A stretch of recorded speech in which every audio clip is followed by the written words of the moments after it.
Hello friends, आज के इस नए वीडियो में आप लोगों का एक बार फिर से स्वागत है। दोस्तों, आज के इस वीडियो में आप जानने वाले हैं कि किस देश का पासपोर्ट स्ट्रॉन्ग है, किस देश का पासपोर्ट वीक है, क्यों किसी देश का पासपोर्ट बहुत स्ट्रॉन्ग हो जाता है और किसी देश का बहुत वीक हो जाता है। इंडिया का पासपोर्ट वीक है या स्ट्रॉन्ग है, और वो कौन से फैक्टर हैं जो किसी देश के पासपोर्ट को स्ट्रॉन्ग बना देते हैं या वीक बना देते हैं। दोस्तों, इन सभी बातों को हम जानने वाले हैं आज की वीडियो में। दोस्तों, आप वीडियो में लास्ट तक बने रहें, और अगर चैनल पे पहली बार आए हैं तो चैनल को सब्सक्राइब जरूर करें, और अगर दोस्तों वीडियो पसंद आए तो ज़्यादा से ज़्यादा लाइक करें, कमेंट करें, शेयर करें। दोस्तों, अभी एक पासपोर्ट पावर रैंकिंग आया है। पासपोर्ट पावर रैंकिंग का मतलब कि आपका पासपोर्ट कितना स्ट्रॉन्ग है या कितना वीक है। और दोस्तों, इस रैंकिंग में एक अगर हम कंक्लूजन की बात करें तो यहाँ पे एशियन कंट्रीज जो है has emerge as the winners. तो जो कुछ एशियन कंट्री जो है वो यहाँ पे विनर्स के रूप में निकल कर आए हैं। वहीं दूसरी ओर जो यूरोपियन पार्टनर्स हैं वो रैंकिंग में थोड़े से नीचे गए हैं, सफल डाउन इन द रैंकिंग। अब दोस्तों, Asian countries emerge as the winners, तो यहाँ पे हम बात पर्टिकुलरली जो कर रहे हैं वो कर रहे हैं जापान और सिंगापुर। दोस्तों, जापान और सिंगापुर ये दोनों कंट्री अभी जो पासपोर्ट पावर रैंकिंग आया है इसमें ये लीड कर रहे हैं, यानी कि नंबर 1 एंड नंबर 2 पोजीशन पे है जापान एंड सिंगापुर। तो दोस्तों, ये लीड कर रहे हैं, और इन्होंने फिनलैंड और जर्मनी जैसे देशों को भी पीछे छोड़ा है, जो कि ट्रेडिशनली ये लोग ऊपर हुआ करते थे। और दोस्तों, अगर हम जापान की बात करें तो अभी वो 2021 में ये फर्स्ट टाइम नहीं आया है टॉप पे। पिछले 3 साल से जापान जो है वो अपने इस लीड को बनाया हुआ है, यानी कि पिछले 3 साल से जापान जो है वो नंबर 1 बना हुआ है। सबसे स्ट्रॉन्ग अगर पासपोर्ट किसी देश का है तो वो है जापान। क्यों है ये मैं आपको वीडियो में आगे बताने वाला हूँ। अब दोस्तों, according to the latest report by the Henley passport index, तो जो ये रैंकिंग आता है इसको हम बोलते हैं हेनले पासपोर्ट इंडेक्स, जिसमें कि जापान ने टॉप किया है विद मोस्ट पावरफुल पासपोर्ट है इसका वर्ल्ड में 2021 के लिए। तो दोस्तों, इसको रिलीज किया गया था इस रिपोर्ट को 5 जनवरी को। और दोस्तों, इसमें बताया गया है कि जो जापान के सिटीजन है, जापानी सिटीजन है, वो उनके पास 191 बहुत बड़ा नंबर है दोस्तों, 191 कंट्री का इनके पास वीज़ा फ्री फैसिलिटी अवेलेबल है या वीज़ा ऑन अराइवल। अब वीज़ा ऑन अराइवल क्या होता है दोस्तों, कि आपको बिफोर हैंड आपके पास वीज़ा नहीं है, आप फॉर एग्जांपल उनको इंडिया में आना है तो वो इंडिया में आएंगे। जब वो एयरपोर्ट पे यहाँ पे इंडिया पे लैंड करेंगे तो यहीं पे उनको दूसरी एक लाइन में खड़ी होनी होती है, जहाँ पे जाके वो वीज़ा यहीं पे बनवा सकते हैं। यानी कि बिफोर हैंड उनके पास अगर पहले से ना भी हो तो इंडिया में आकर उनको वीज़ा मिल सकता है। तो दोस्तों, 151 कंट्रीज का वीज़ा फ्री फैसिलिटी है इनके पास, या फिर visa on arrival, access to 191 destination around the world. दूसरे नंबर पे है सिंगापुर विद स्कोर ऑफ 190, यानी कि 190 ऐसे डेस्टिनेशन है जहाँ पे सिंगापुर के जो सिटीजन है वो वीज़ा फ्री जा सकते हैं, या उनको वहाँ पे वीज़ा ऑन अराइवल का फैसिलिटी उनको दिया गया है। तीसरे प्लेस पे है साउथ कोरिया एंड जर्मनी, यानी कि एक एशियन कंट्री एंड एक जर्मनी, दोनों के पास स्कोर है 189 का, यानी कि यहाँ के जो लोग हैं वो 189 कंट्रीज वीज़ा फ्री या वीज़ा ऑन अराइवल इनके पास ऑप्शन है। अब दोस्तों, स्टार्टिंग में मैंने कहा था कि जो एशियन कंट्री है has emerge as the clear winners. अब देखिए दोस्तों, पहले पे है जापान, दूसरे पे है सिंगापुर, और तीसरे पे है south Korea with ties with Germany. यानी कि ऊपर के जो 3 रैंकिंग है ना वो एशियन कंट्रीज ने कब्जा रखा है, और यूरोपियन में सबसे ऊपर है जर्मनी जो कि 3rd पोजीशन पे है, या आप मान सकते हैं कि 4th पोजीशन पे।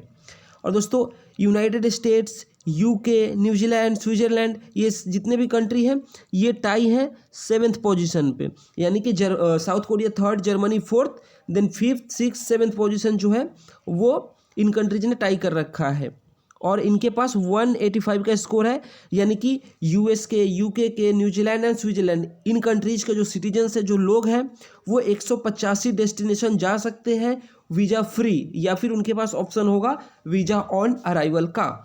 ऑस्ट्रेलिया जो है वो है 8th पोजीशन पे विद वीज़ा स्कोर ऑफ 184, यानी कि ऑस्ट्रेलिया 184 जो वहाँ के सिटीजन है वो डेस्टिनेशन पे जा सकते हैं वीज़ा फ्री या वीज़ा ऑन अराइवल। अब दोस्तों हम बात करने वाले हैं अपने प्यारे भारत का, इंडिया। तो दोस्तों यहाँ पे इंडिया का जो रैंकिंग है वो बहुत अच्छा नहीं कहा जा सकता है। इसलिए भी नहीं कहा जा सकता है दोस्तों कि हाल फिलहाल में हमने बहुत डेवलपमेंट किया है और हमारा ग्लोबल इम्पोर्टेंस जो है वो भी बढ़ा है। लेकिन दोस्तों कई ऐसे फैक्टर होते हैं जो कि किसी मतलब जो पासपोर्ट रैंकिंग होता है, पासपोर्ट पावर रैंकिंग, उसको अफेक्ट करते हैं। तो दोस्तों इस रैंकिंग में इंडिया 85 नंबर पे है, 85 नंबर पे है और इंडिया का जो वीज़ा फ्री स्कोर है वो 58 है। यानी कि हम लोग 58 कंट्रीज में वीज़ा फ्री या वीज़ा ऑन अराइवल जा सकते हैं। दोस्तों अगर हम बात करें चाइना, जो कि हमारा पड़ोसी मुल्क है, तो इंडिया से उसका कहीं बेहतर रैंक है। तो चाइना का रैंक है 74 और उनके पास है 70 कंट्रीज का वीज़ा फ्री या वीज़ा ऑन अराइवल एक्सेस। यानी कि इस रैंकिंग में चाइना ने कहीं ना कहीं उसने बढ़िया स्कोर किया है। और दोस्तों आपको ये जानकर बहुत अचरज होगा कि आज से अगर हम 10 साल पहले की बात करें तो इंडिया के पास ज़्यादा कंट्री का वीज़ा फ्री एक्सेस था और चाइना के पास कम था। लेकिन पिछले 10 साल में चाइना ने इंडिया को पीछे छोड़ा है। तो दोस्तों चाइना ने ऐसा क्या किया उस पर भी हम डिस्कस करने वाले हैं, लेकिन वीडियो में आगे करेंगे, वीडियो में आप बने रहें। अब दोस्तों सीरिया, इराक और Afghanistan, these countries continue to be the countries with the worst passport to hold with a passport score of 29, 28 and 26 respectively। यानी कि अगर हम सबसे बॉटम में बात करें कि जिनका जो पासपोर्ट है वो सबसे कमज़ोर है, उसमें लिस्ट में सबसे नीचे है अफगानिस्तान, सेकेंड लास्ट है इराक, थर्ड लास्ट है सीरिया। दोस्तों अफगानिस्तान के लोगों के पास सिर्फ और सिर्फ 26 कंट्रीज का एक्सेस है वीज़ा फ्री या वीज़ा ऑन अराइवल।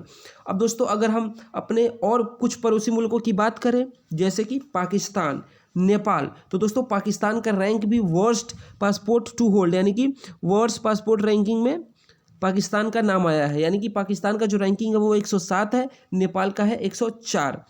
पाकिस्तान के जो लोग हैं वो सिर्फ और सिर्फ 32 ऐसे डेस्टिनेशन है या कंट्रीज है जहां पे वो वीज़ा फ्री या वीज़ा ऑन अराइवल का जो फैसिलिटी है उसको एक्सेस कर सकते हैं और नेपाल के लोगों के पास 38 का स्कोर है। अब दोस्तों किसी देश का कैसे हम कह देते हैं कि इस देश का पासपोर्ट सबसे स्ट्रांग है, तो दोस्तों वो पासपोर्ट जो ऑफर करता है visa free access to most countries in the world is the strongest. तो सबसे सिंपल दोस्तों फार्मूला यही है कि जिस कंट्री के सिटीजन को जिस पासपोर्ट को सबसे ज़्यादा वीज़ा फ्री का एक्सेस मिल रहा है या वीज़ा ऑन अराइवल का, उसका जो पासपोर्ट है वो सबसे स्ट्रॉन्ग होगा और इसीलिए जापान जो है वो सबसे स्ट्रॉन्ग है। अब दोस्तों जैसे जैसे वीज़ा फ्री नंबर ड्रॉप होता है, यानी कि जैसे जैसे आपके वो डेस्टिनेशन नंबर ऑफ डेस्टिनेशन कम होते जाएंगे जहाँ पे आप वीज़ा फ्री या वीज़ा ऑन अराइवल का जो आपके पास फैसिलिटी था उस नंबर में अगर गिरावट आता है, कम होते जाएंगे, तो आपका जो पासपोर्ट का जो पावर है वो भी कम होता चला जाएगा। और दोस्तों इसीलिए अफगानिस्तान जो सबसे नीचे है क्योंकि इसके पास सिर्फ और सिर्फ 28 ऐसे कंट्रीज है जिसने अफगानिस्तान के पासपोर्ट को वीज़ा फ्री या वीज़ा ऑन अराइवल का एक्सेस दिया है। तो आपका पासपोर्ट तब तक ही स्ट्रांग रहेगा जब तक आपके पास नंबर ऑफ जो डेस्टिनेशन है या नंबर ऑफ कंट्रीज है जहाँ पे आप वीज़ा फ्री या वीज़ा ऑन अराइवल का आपके पास एक्सेस है। जितना ज़्यादा होगा आपका पासपोर्ट उतना ही स्ट्रांग होगा और जितना कम होगा आपका पासपोर्ट उतना ही वीक होगा। अब दोस्तों ये देखा गया है कि जो डेवलपिंग नेशंस हैं, है ना, जो डेवलप नहीं है, जो डेवलप या अंडर डेवलप्ड है या डेवलपिंग है, उनके जो पासपोर्ट रैंकिंग में उनका पासपोर्ट का जो स्ट्रेंथ होता है, पावर होता है, वो वीक होता है। क्यों वीक होता है? क्योंकि वहाँ पे इकोनॉमिक इनस्टेबिलिटीज होती है, पॉलिटिकल इनस्टेबिलिटी होती है और इन वजहों से उनका जो पासपोर्ट है वो वीक होता है। अब देखिए क्योंकि यहाँ पे इनस्टेबिलिटीज है, अस्थिरता का यहाँ पे बना हुआ है, तो इनके पासपोर्ट को एक्सेस नहीं मिल पाता है। मतलब बहुत से ऐसे देश है वो इनके पासपोर्ट को वीज़ा फ्री या वीज़ा ऑन अराइवल का एक्सेस नहीं देते हैं और जिन वजहों से डेवलपिंग जो नेशंस हैं, विकासशील जो देश है, उनका हमेशा ही कमज़ोर पासपोर्ट माना जाता है। वहीं अगर हम दूसरी ओर बात करें डेवलप्ड नेशन जो कि काफ़ी डेवलप्ड है, हाईली डेवलप्ड नेशन है, like Singapore, US, UK, France, तो इनके जो पासपोर्ट है वो हमेशा स्ट्रांग होते हैं और ऊपर इनका रैंकिंग में जो स्थान होता है वो ऊपर होता है। क्यों? क्योंकि यहाँ पे पॉलिटिकल एनवायरनमेंट या इकोनॉमी सब कुछ स्टेबल होता है, स्ट्रांग इकोनॉमी होता है, stable political and economic scenario होता है, तो इसलिए इन लोगों का स्ट्रांग होता है।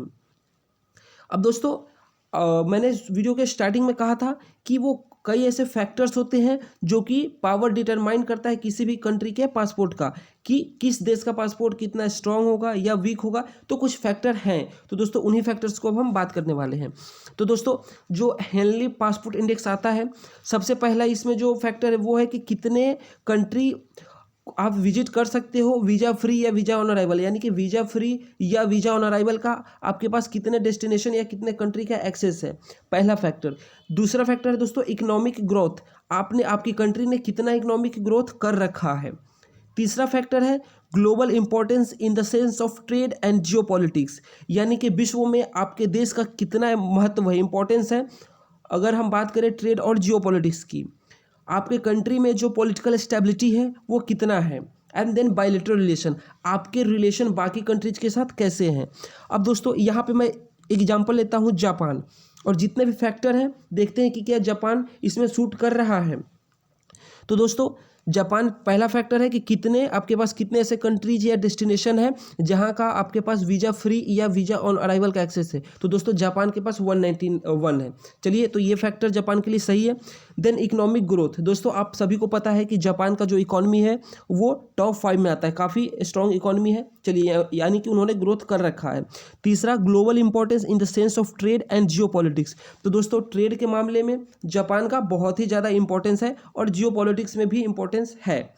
पॉलिटिकल स्टेबिलिटी, दोस्तों जापान में कभी इस तरीके का अस्थिरता का वहाँ पे समय नहीं आया है कि पॉलिटिकल इनस्टेबिलिटी वहाँ पे देखा गया हो। बायलैटरल रिलेशन, दोस्तों Japan one of the few countries है, दुनिया में बहुत ऐसे कम देश हैं जिनका हर कंट्री के साथ जो बायलैटरल रिलेशन है वो सही है। अगर हम चाइना और रशिया को छोड़ दें जिनके साथ जापान का थोड़ा बहुत बॉर्डर को लेकर इश्यूज है, कुछ आइलैंड्स को लेकर इशू है, तो जापान का लगभग दुनिया के सभी मुल्कों के साथ जापान का जो बायलैटरल रिलेशन है वो बहुत ही अच्छा है, और यही कारण है कि जो जापान के पासपोर्ट को स्ट्रॉन्ग बनाता है। अब दोस्तों बात करेंगे what about the lowest ranking passport. अब जिन कंट्रीज का लोएस्ट रैंकिंग आया है वो क्या कारण है जिसकी वजह से उनका लोएस्ट रैंकिंग आता है। तो दोस्तों सबसे पहला कि उनको कितने कंट्रीज का एक्सेस मिला हुआ है वीज़ा फ्री या वीज़ा ऑन अराइवल का, तो उनमें वो उन कंट्रीज को बेसिकली कम ही दिया जाता है। तो पहला फैक्टर तो ये हो गया। दूसरा लोअर इकोनॉमिक ग्रोथ। तीसरा फैक्टर है वार टोर्न नेशन, यानी कि वो वार से ग्रसित, मतलब युद्ध से ग्रसित वो देश होते हैं। And no democratic values. अब दोस्तों सबसे नीचे मैंने बताया था कि सीरिया, इराक और अफगानिस्तान है। दोस्तों इन कंट्रीज में आप देख सकते हैं, हमेशा आप न्यूज़ में सुनते हैं कि यहाँ पे गृह युद्ध होता रहता है। यहाँ का जो इकोनॉमिक ग्रोथ है वो बहुत ही कम है, यानी बहुत पिछड़े हुए इकोनॉमी है ये। डेमोक्रेटिक वैल्यूज, दोस्तों क्योंकि यहाँ पे पॉलिटिकल इनस्टेबिलिटी हमेशा बना रहता है, इसी वजह से यहाँ पे जो डेमोक्रेटिक वैल्यूज है उनकी कदर नहीं की जाती है। कदर करने का मतलब दोस्तों कि डेमोक्रेटिक जो वैल्यूज जो कि एक वर्ल्ड लेवल पे, इंटरनेशनल लेवल पे माना गया है कि ये डेमोक्रेटिक वैल्यूज है, तो उसको उन कंट्रीज में नहीं माना जाता है। एंड वहाँ पे हमेशा युद्ध ही होता रहता है। प्लस दोस्तों और यही वो कारण है या फैक्टर है जिसकी वजह से इन कंट्रीज़ का जो रैंकिंग है वो बहुत नीचे है। अब दोस्तों मैंने आपसे ये भी कहा था कि चाइना का रैंक अगर हम 10 साल पहले बात करें तो इंडिया से नीचे हुआ करता था, लेकिन आज वो इंडिया से उनका बेटर रैंक है और उनको वीज़ा फ्री एक्सेस भी 70 देशों का है, इंडिया को 58 है। तो ऐसा क्यों? तो दोस्तों यहाँ पे गवर्नमेंट को भी कुछ ध्यान देना पड़ता है। अब दोस्तों ये तो वो फैक्टर्स हो गए जो कि इम्पोर्टेंट है और जो कि फॉरमोस्ट इम्पोर्टेंट है ना, मतलब इन फैक्टर्स को तो देखा ही जाता है। इसके अलावा कई बार आपके जो सिटीजन्स है वो दूसरे कंट्री में जाते हैं तो वहाँ पे उनका बिहेवियर किस तरीके से है, वहाँ पे वो जाकर किस तरीके से वहाँ के लोगों के साथ बिहेव करते हैं, तो इन चीज़ों को भी ध्यान में रखा जाता है। अब दोस्तों चाइना ने एक प्रोग्राम उन्होंने चालू कर रखा है पिछले कई सालों से कि जब उनके सिटीजन दूसरे कंट्री में जाते हैं तो उससे पहले उनको ट्रेनिंग दिया जाता है कि how to behave in alien countries, यानी कि उनको ये सिखाया जाता है कि आप अपने आप को एम्बेसडर मानो अपने कंट्री का, कि आप वहाँ पे जाके रिप्रेजेंट कर रहे हो और वहाँ पे आप अच्छे से बिहेव करना। तो दोस्तों और भी इन इकोनॉमिक ग्रोथ या डेमोक्रेटिक वैल्यूज ग्लोबल इंपॉर्टेंस, इसके अलावा इन फैक्टर्स को भी ध्यान में रखा जाता है। तो दोस्तों चाइनीज़ सरकार जो है वो इस पे काम कर रही है ताकि उनको ज़्यादा से ज़्यादा वीज़ा फ्री या वीज़ा ऑन अराइवल का एक्सेस मिल पाए। दोस्तों यहाँ पे इंडियन गवर्नमेंट को भी, अगर इंडियन गवर्नमेंट चाहती है कि इंडिया का जो रैंकिंग है वो 85 से 75 या टॉप 50 या टॉप 20 में अगर लाना चाहती है, तो दोस्तों इंडिया को भी कुछ ना कुछ इनिशिएटिव लेना पड़ेगा। जो हमारे सिटीजन दूसरे कंट्री में जाते हैं उनको चाइना की तरह यहाँ पे भी ट्रेनिंग दिया जाए, उनको बताया जाए कि how to behave in alien countries.